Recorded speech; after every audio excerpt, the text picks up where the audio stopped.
Bonjour, c'est Ursule encore. On est le 28 juin 2025. Alors je viens sonner la trompette aujourd'hui encore. Et je viens proclamer le retour de notre Seigneur Jésus-Christ. Amen, alléluia, soyons tous bénis, n'est-ce pas? Soyons remplis de sa joie. Amen. La foi dans l'adversité. Amen. La foi dans l'adversité. Et c'est quand c'est difficile que la foi est perceptible.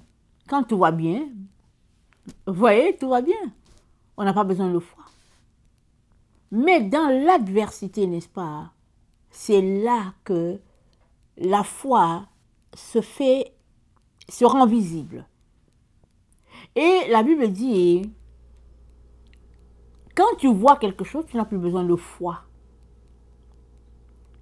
N'est-ce pas? Parce que tu vois la chose. Parce que la foi, c'est une assurance, une ferme assurance des choses qu'on espère. Une démonstration de celle-là qu'on ne voit pas. Tu ne vois pas la chose que tu cherches. Et tu exerces la foi pour la voir. Tu dis que Dieu va pourvoir pour moi. Et tu t'accroches là-dessus. Les autres peuvent dire, mais regarde le fou, ou bien regarde la folle, et puis bon, voilà, elle croit à n'importe quoi. Ils peuvent te donner tous les titres. Ça ne change pas que ta foi repose en ton Dieu et tu n'as rien, n'est-ce pas, d'autre que lui seul qui peut venir t'aider. C'est pourquoi c'est dit que Dieu, c'est le Dieu, n'est-ce pas, c'est le Dieu des choses impossibles. Voilà pourquoi tu peux exercer la foi. Quand la situation est impossible, tu exerces la foi. Mais quand c'est possible, ben voilà, c'est possible. Tu n'as plus besoin de foi. Tu peux l'avoir, n'est-ce pas, à portée. C'est pourquoi le Seigneur Jésus-Christ pointe, n'est-ce pas, les erreurs dans son Église en disant, tu es tiède parce que tu n'as besoin de rien. Tu as tout ce que tu veux. Tu veux une voiture rouge, tu as ta voiture rouge. Tu veux un vélo de montagne, tu l'as. Tu veux voyager, tu l'as. C'est-à-dire, tu n'as besoin de rien. Et même si tu n'as pas, tu mets ça sur la carte de crédit. Tout est là. Pourquoi vas-tu prier Dieu? Amen. Pourquoi vas-tu prier Dieu? Et aujourd'hui, n'est-ce pas, le Seigneur aimerait nous amener un peu plus loin dans son rôle de Père. Parce qu'on est dans des temps, n'est-ce pas, assez difficiles. Des temps vraiment de haute pression par rapport à tout ce qui se passe sur la terre. C'est pas que à tel endroit c'est difficile et puis ailleurs c'est facile, non. Les circonstances, n'est-ce pas, de la vie, le timing dans lequel nous sommes, fait que nous sommes dans des moments éprouvants, des moments difficiles. Et le Seigneur vient nous encourager dans comment on peut exercer la foi dans ces moments difficiles. Continuer de garder la flamme quand même c'est difficile. Et l'exemple, n'est-ce pas, c'est que le Seigneur m'a donné, n'est-ce pas, c'est l'exemple des 4 lépreux dans 2 Rois 7. Israël a été entouré par la Syrie. Le roi de Syrie est venu, il a pris possession de la Samarie et il a empêché, n'est-ce pas, il s'est tenu devant la porte d'entrée de la ville, si bien que Israël ne pouvait pas sortir. Et il a mis Israël sous siège. Et Israël était là et les gens n'avaient pas à manger et tout. Et même, c'est dit que c'était des moments tellement difficiles que il y avait des atrocités qui se passaient de l'autre côté de la clôture. À l'intérieur, puisque les gens ne pouvaient pas sortir et que le roi de Syrie avait assiégé Israël, voilà. Plusieurs personnes se retrouvent à manger leurs enfants. Excusez l'horreur qui se passait là. À cause de la famine. La famine était telle. Donc il n'y avait pas d'espoir. Les gens avaient peur, n'est-ce pas, de sortir. Parce que l'armée étrangère était là. Donc, personne ne voulait risquer sa vie. Pour quoi que ce soit. Et même, le roi avait dit, personne ne sort. Si le roi donnait l'ordre, donc tout le monde a obéi, et puis Israël était en retrait, et la Syrie est venue, elle allait se placer au niveau de l'entrée de la ville, si bien que, voilà, personne ne pouvait entrer, personne ne pouvait sortir. Alors, le prophète Élisée donne une parole au roi. Il dit au roi, n'est-ce pas, dans 2 Rois 7, le verset 3 à 5, il lui dit, attendez, il ne faut pas que je me trompe, dans 2 Rois 7, le verset 12, Élisée donne une parole au roi. Il lui dit qu'il y aura de la nourriture, qu'il y aura de la délivrance, n'est-ce pas? Et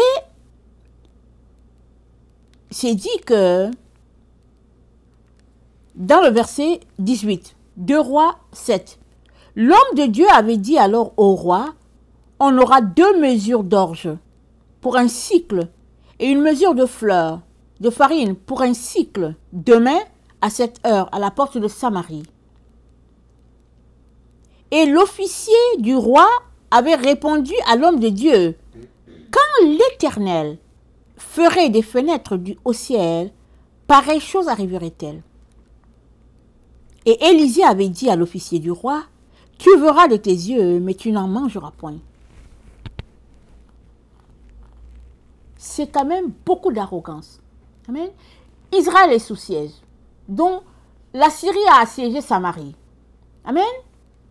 Et le prophète donne une parole au roi en disant que demain à cette heure-ci, voilà ce qui va se passer, il y aura la nourriture. L'officier du roi, rempli d'arrogance, dit, quand l'Éternel ferait des fenêtres au ciel, pareille chose arriverait-elle?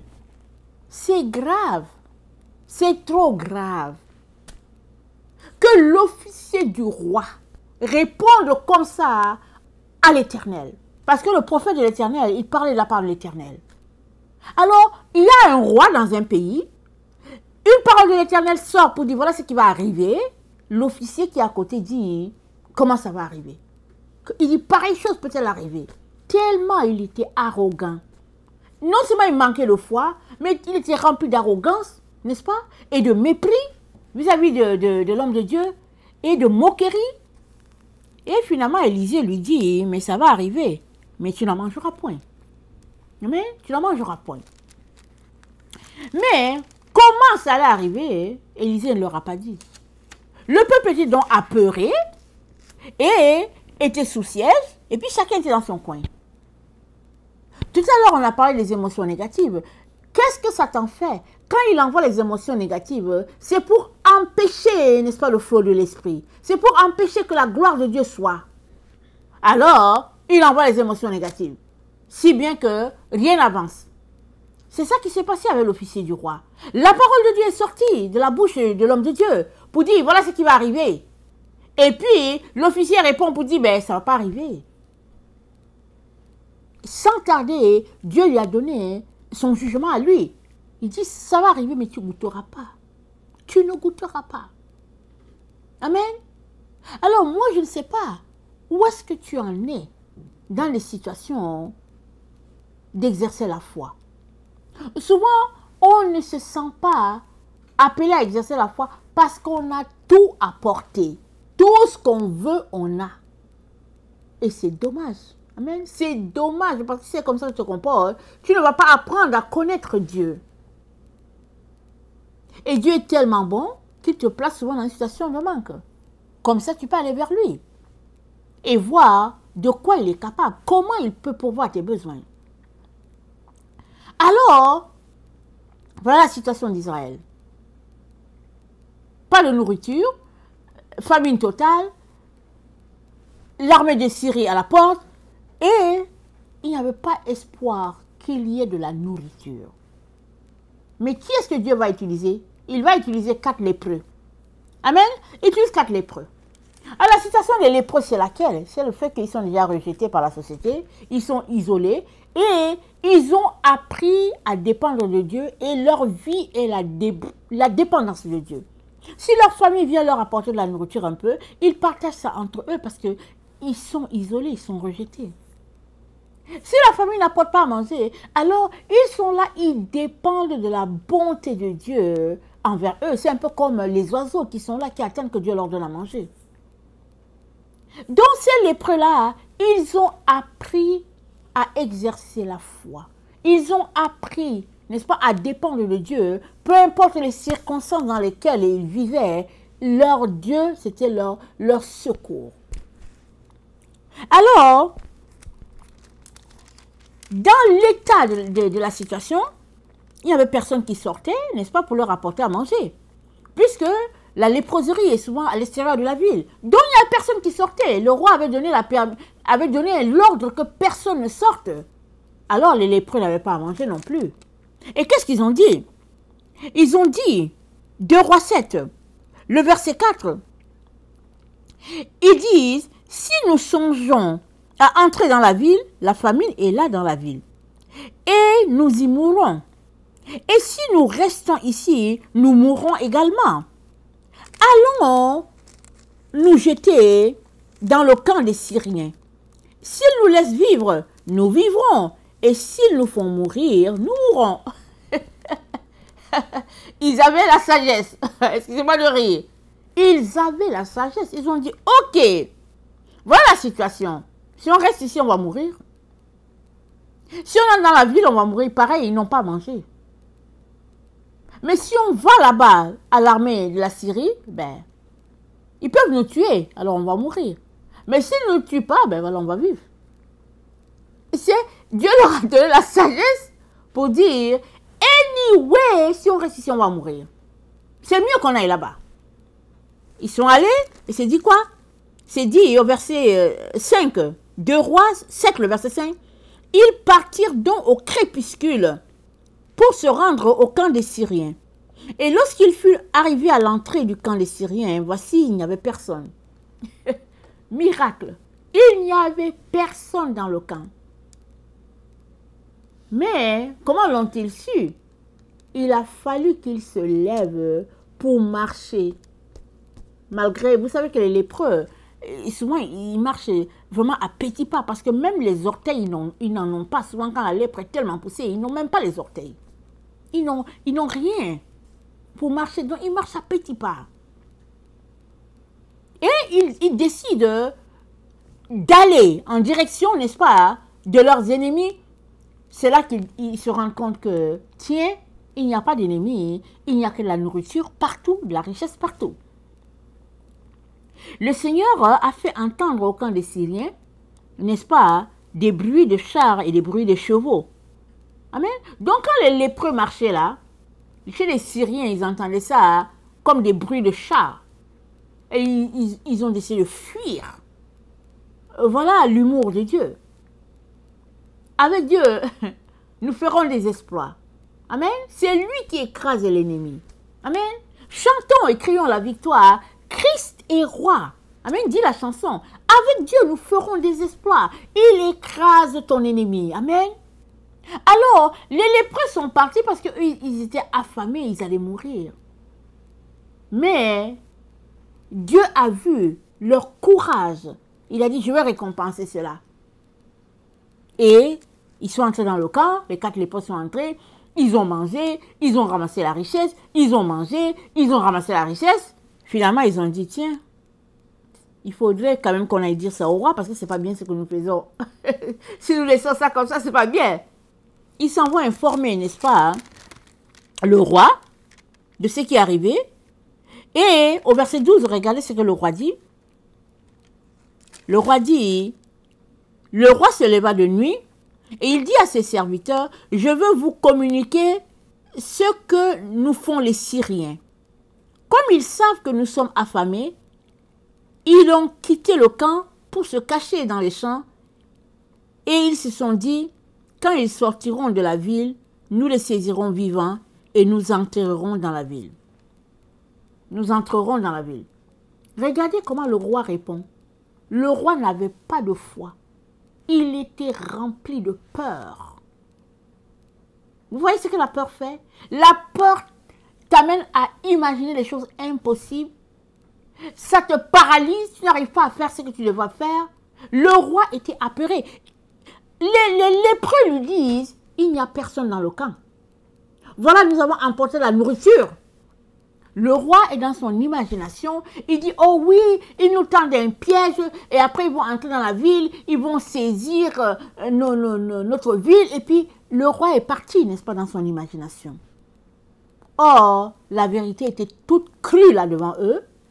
Les lépreux leur disaient la vérité. Les lépreux leur disaient, il n'y a personne. Tout est à nous. Mais le roi avait des problèmes à croire. Si bien que, n'est-ce pas, il s'est mis dans son scénario. Et c'est l'un des serviteurs des rois qui lui dit, mais prenons 5 des chevaux qui restent encore dans la ville. Ils sont comme toute la multitude d'Israël qui est restée. Ils sont, n'est-ce pas, prenons les 5 chevaux, envoyons-les dans les camps. Et on va vérifier. C'est-à-dire, les serviteurs disent, allons-y tester. Allons-y voir ce qu'il y en est vraiment. Parce que si on reste là sur la peur, on ne va rien faire. C'est ça que l'ennemi veut faire dans les temps où nous nous trouvons. Et c'est à cette sauce-là que beaucoup d'enfants de Dieu vont tremper leurs mains. Cette sauce de peur. Vous savez que si tu as peur, tu ne peux pas aller de l'avant. La foi, n'est-ce pas, c'est l'opposé de la peur. Alors, l'ennemi se sert de la peur pour empêcher les enfants d'aller de l'avant, pour les intimider, pour bloquer leur vie. C'est ça que l'ennemi fait. Mais Dieu dit qu'il a pourvu pour que tu aies de la foi dans l'adversité. C'est à toi de l'exercer comme les lépreux l'ont fait. Mais qui avait comment on appelle ça? Si on prend la situation des lépreux, on pourrait dire que, ouais, ils ont raison de dire que, non, on ne bouge pas parce qu'on est déjà lépreux et puis quand on va passer, les gens vont nous lancer des pierres. On n'a pas besoin des Syriens pour lancer des pierres aux lépreux. Les Israélites eux-mêmes allaient lancer les pierres aux lépreux pour leur dire, allez-vous-en, allez-vous-en, on ne veut pas être contaminé. On lance souvent les pierres aux lépreux. C'était des gens tellement méprisés. Mais ce sont eux qui ont pris leur courage, qui ont dit, non, non, non, on s'en va chercher à manger. Peut-être qu'il y aura quelque chose de là-bas. Mais le roi, celui qui est supposé protéger le peuple, n'est-ce pas? Il se met dans son scénario pour essayer d'imaginer une situation qui n'est même pas là. C'est-à-dire, la situation que le roi a imaginée n'existe pas. Mais la peur a fait qu'il a imagé, il a imaginé cette situation et il était en train d'entraîner tout le peuple dedans. Si ce serviteur n'avait pas dit au roi, allons-y vérifier. Et il s'est avéré que, n'est-ce pas, ce que Élisée a dit est arrivé. Parce que Élisée a dit au roi, voilà ce qui va arriver, il y aura de la nourriture demain. L'officier du roi a dit, mais même si Dieu ouvrait une fenêtre, des choses comme ça, comment est-ce que ça va faire pour arriver? Élisée lui a dit, en tout cas ça va arriver, mais toi tu ne goûteras pas. Et on sait que quand le peuple israélite a entendu que, au fait, les Syriens ont fui qui avaient la nourriture, il y a eu bousculade, n'est-ce pas, à l'endroit où il y avait la nourriture, et l'officier du roi, n'est-ce pas, est tombé à cause des bousculades. Le peuple bousculé, l'officier du roi, le roi s'appuyait sur l'officier, n'est-ce pas? Donc le roi et l'officier sont allés constater dans le camp des Syriens ce qu'il y avait là-bas comme situation. Ils sont allés constater la nourriture, les bijoux, tout ce qu'il y avait là-bas. Le roi est parti avec son officier pour constater. Le peuple aussi. Amen. Le peuple aussi. Ils étaient excités, ils avaient de la nourriture. Ils pouvaient enfin manger. Et l'officier du roi a été bousculé. Il est mort, piétiné là, à cause cause, n'est-ce pas, de la famine dans laquelle les gens vivaient, il s'est devenu, n'est-ce pas, très agressif, allant chercher de la nourriture. Amen. Alors, le Seigneur nous amène cette situation-là parce que on est dans des temps de grande adversité. On a besoin d'exercer notre foi, peu importe la situation dans laquelle nous nous trouvons, même si c'est dit, il n'y a pas moyen, on doit exercer notre foi. On devrait éviter de faire comme l'officier du roi qui dit que, ouais, quand bien Dieu ouvrirait une fenêtre, ça ne va pas arriver. Ça, c'est la chose à éviter. Ça, c'est manquer de respect vis-à-vis de Dieu. Ça, c'est mépriser Dieu. Ça, c'est manquer de foi, n'est-ce pas? Et puis, mettre Dieu dans la catégorie des gens qui ne peuvent pas pourvoir aux besoins de ses enfants. Si tu as un problème de foi, amen, va à Dieu. Mais n'entraîne pas tout le peuple dans ta pensée, dans ton imagination qui n'est pas de Dieu.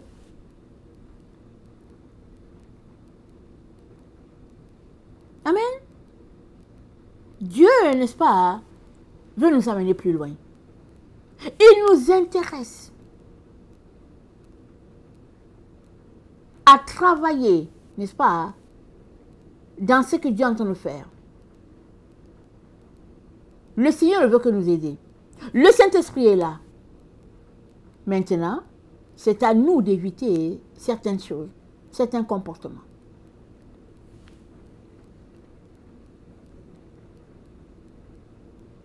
La grâce de Dieu garda le roi, parce que le roi était comme son officier. Le roi était comme son officier. Ils n'avaient pas la foi. L'officier dit, quelque chose comme ça ne va pas arriver. Le roi dit, oh non, mais je sais ce que les Syriens sont en train de faire. Ils sont cachés, ils veulent nous tendre un piège. Et puis quand on va venir, ils vont rentrer dans la ville. Ça dit, toutes sortes de situations désastreuses pour le peuple de Dieu. N'est-ce pas? Le peuple est appelé à s'appuyer sur le roi.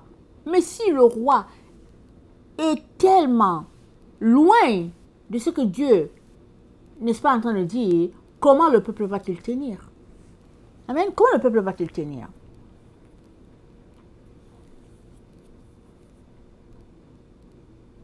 Tu es là, un modèle pour Dieu, pour tout cela qui t'entoure. Tu es un modèle. Et tu es en train d'exercer ta foi, n'est-ce pas? Ou bien es-tu tout simplement en train de te comporter en personne qui n'a rien à voir à la situation, parce que tu ne veux pas être associé, n'est-ce pas? À ton Seigneur Jésus. Parce que sans la foi, il est impossible de plaire à Dieu. Amen. Il est impossible de lui plaire. Ce n'est que par la foi que tu peux lui plaire. Ça veut dire que à toi d'exercer, n'est-ce pas, cette foi, en la libérant, en décidant de croire à ce que Dieu dit. Amen. La foi est d'une importance capitale pour chacun d'entre nous. Nous sommes informés, n'est-ce pas, dans 1 Pierre 3, le verset 18 à 20, que Jésus-Christ, quand il est mort, il est allé dans les endroits inférieurs pour prêcher à toutes ces âmes-là qui, du temps de Noé, furent incrédules. Amen. Ils furent incrédules. Donc, Noé a été sauvé avec sa famille, mais eux, ils n'ont pas été sauvés. Ils ont atterri dans le séjour des morts. C'est écrit dans 1 Pierre 3. C'est dit, Christ aussi a souffert une fois pour les péchés, lui juste pour les injustes, afin de nous amener à Dieu, ayant été mis à mort dans la chair, mais ayant été rendu vivant quant à l'esprit, dans lequel aussi il est allé prêcher aux esprits en prison, qui autrefois avaient été incrédules, lorsque la patience de Dieu se prolongeait au jour de Noé, pendant la construction de l'arche, dans laquelle un petit nombre de personnes, c'est-à-dire 8, furent sauvées à travers l'eau. Amen. Jésus est venu, n'est-ce pas, pour racheter toute l'humanité, mais aussi ceux-là qui ont vécu du temps de Noé, mais qui se sont retrouvés dans le séjour des morts. Je ne sais pas le temps qui s'est écoulé entre le temps de Noé et puis le temps que Jésus vienne. Je ne sais pas. Est-ce que c'est 3000 ans? Est-ce que c'est 4000 ans? Est-ce que c'est 5000 ans? Je ne sais pas. Je n'ai pas calculé. Mais toutes ces âmes-là étaient prisonnières dans le séjour des morts parce que leur foi, n'est-ce pas, n'était pas solide ou bien suffisante pour qu'ils fussent sauvés. Ils étaient incrédules. Ça veut dire quoi? Ça veut dire que Noé a prêché leur disant, la terre sera détruite. Amen. La terre sera détruite. Changez de voie. Venez construisons l'arche. La terre sera détruite. Mais ils n'ont pas cru. Ils n'ont pas cru. Quand le déluge est venu, ils ont été emportés. C'est-à-dire ces gens qui marchaient avec Dieu. Ils marchaient avec Dieu. Mais il y avait le problème de foi. Voilà pourquoi, dans sa compassion, Jésus est venu mourir sur le bois du calvaire et une fois d'avoir quitté la terre, il est allé là-bas leur prêcher la vérité. Parce que ce qui manquait, n'est-ce pas, à compléter leur relation avec Dieu, c'était leur foi. Ils ont manqué de foi. Alors que Noé leur disait de se repentir parce que Dieu va changer, va détruire les choses, Dieu va changer la terre. Ils n'ont pas cru parce qu'ils se sont dit, on ne sait pas ce qu'ils ont dit, mais ils n'ont pas cru.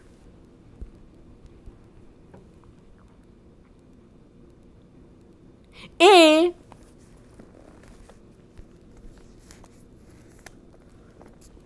la même chose pourrait nous arriver si on ne croit pas. Quand Dieu dit on est dans la fin des temps et qu'il est important de se préparer, de laisser de côté les voies du monde, de se concentrer, n'est-ce pas, à la venue de notre Seigneur Jésus. La même chose pourrait nous arriver. Si, au lieu de nous apprêter, n'est-ce pas, à la venue du Seigneur, nous prenons plutôt le temps à courir après les richesses de ce monde, les voies de ce monde, cela pourrait nous arriver. Et le Seigneur n'aimerait pas que nous puissions passer par là. Voilà pourquoi il nous dit, n'est-ce pas, d'exercer la foi, de la mettre à l'épreuve. Et exercer la foi, ça veut dire quoi? Ça veut dire laisser à Dieu, n'est-ce pas, le bénéfice de répondre à ton problème. Ne dis pas, oh non, mais il ne pourra pas le faire. Non, non, non, ça c'est un manque de foi. Dis, Seigneur, voilà ma situation. Il n'y a que toi seul qui peux m'aider. Seigneur, je m'attends à toi. Et vois-le agir. Au lieu de se comporter comme cet officier du roi qui a dit, quand bien même Dieu ouvrirait une fenêtre, cela n'arriverait pas. Mais ça, c'est beaucoup d'arrogance. Parce que Dieu est le maître des temps et des circonstances. C'est lui qui contrôle la vie. Alors Dieu contrôle tout. Et toi, tu n'es qu'un être humain. Tu ouvres la bouche pour dire que ça n'arriverait pas. Ça, c'est des choses qu'on devrait éviter. On devrait se comporter de manière à laisser Dieu pleinement, n'est-ce pas, toute la latitude en nous, faire son œuvre de transformation. Et ça commence par lui faire confiance. Quand même on ne voit pas d'espoir, faisons confiance. Laissons, n'est-ce pas, Dieu nous prouver qu'il est capable, n'est-ce pas, de nous venir au secours. Laissons Dieu nous prouver cela. C'est ça la foi. Amen, c'est ça la foi. Alors dans 2 Pierre 1, le verset 17, c'est dit ceci.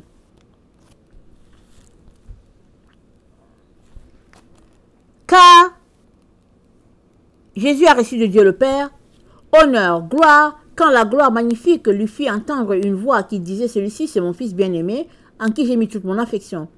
Et nous avons entendu cette voix venant du ciel, lorsque nous étions avec lui sur la sainte montagne.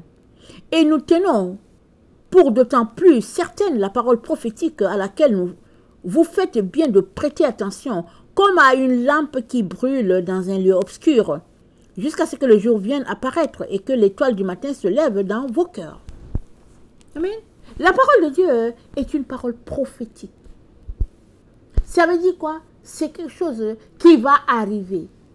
On a cette certitude que ça va arriver. Si c'est Dieu qui l'a dit, ça va arriver.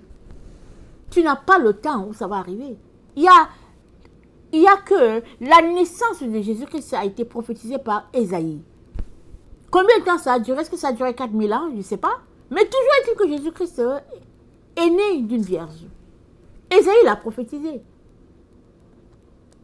Amen. Ésaïe l'a prophétisé. Maintenant, si avec quelqu'un du temps d'Ésaïe qui s'est assis pour dire que oh, ça n'arrivera pas, alors, exemple, ça c'est l'incrédulité. Et Pierre nous dit ici que, n'est-ce pas, nous devons tenir certaine la parole prophétique de Dieu. Prêtez attention à cela comme une lampe qui brille dans un lieu obscur. Voilà. Nous sommes dans des temps de ténèbres. La parole de Dieu est une lampe qui nous éclaire. Je viens nous encourager tous, n'est-ce pas, à laisser à Dieu de nous prouver ce qu'il est capable de faire pour nous dans ces moments difficiles. Croyons à la parole.